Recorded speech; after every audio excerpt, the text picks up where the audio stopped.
হযরত আবু হুরায়রা রাদিয়াল্লাহু তাআলা আনহু বলেন, রাসূলুল্লাহ সাল্লাল্লাহু আলাইহি ওয়াসাল্লাম বলেছেন, কিয়ামতের দিন হযরত ইব্রাহিম আলাইহিস সালামের সাথে যখন তার পিতা আজরের সাক্ষাৎ হয়ে যাবে, তো ইব্রাহিম আলাইহিস সালাম তার পিতাকে দেখতে পাবেন কালো বিশ্রী চেহারা বিশিষ্ট অবস্থায়।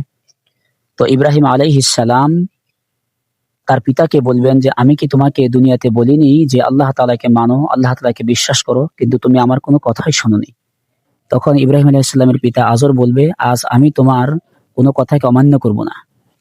তো ইব্রাহিম আলাইহিস সালাম তখন আল্লাহ রাব্বুল আলামিনের দিকে তাকাবেন এবং আল্লাহ তাআলাকে বলবেন যে, হে আল্লাহ, আপনি তো প্রতিশ্রুতির কোনো ব্যতিক্রম করেন না।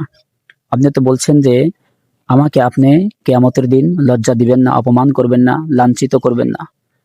তো আজকে আমার পিতা আমার সামনে এই অবস্থায়, এর চাইতে আর লাঞ্ছনা কি হইতে পারে, যে পিতা আপনার রহমত থেকে বঞ্চিত।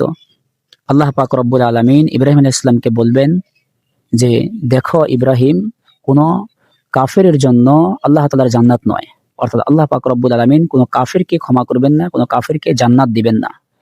তো ইব্রাহিম আলাইহিস সালামকে আল্লাহ তাআলা নির্দেশ দিবেন যে, আপনি আপনার পায়ের দিকে দৃষ্টি করুন।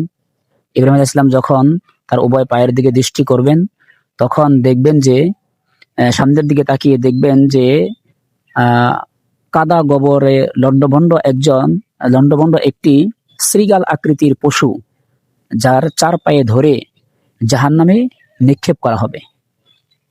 অর্থাৎ ইব্রাহিম আলাইহিস সালাম এবং তার পিতার এই ঘটনা থেকে আমরা এটাই বুঝতে পারি, যে ব্যক্তি কুফরিকে গ্রহণ করবে, যে ব্যক্তি কাফের হবে, আল্লাহ তাআলাকে অবিশ্বাস করবে, সে কখনোই জান্নাতে যেতে পারবে না।